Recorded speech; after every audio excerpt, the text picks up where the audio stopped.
Pair of Sunday afternoon games yield top 5 on NBA.com. Starting off in Boston, check out the defense from Rajon Rondo. Run out the other way. He's an all-star, sharing with Ray Allen for the one-handed throwdown on the break. Number 4, same game, same player leading the charge. Check out Rondo's behind-the-back lefty pass outside to P. Pierce for the triple. One more time, please show me Rondo.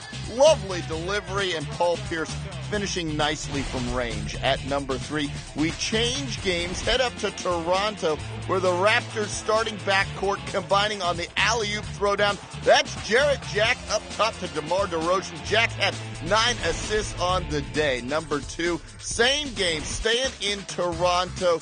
A little rejection for Jason Thompson. That's Chris Bosh on the throwback. Huge block from Bosh. Huge game as well. 36 points and 11 boards. Number 1, though.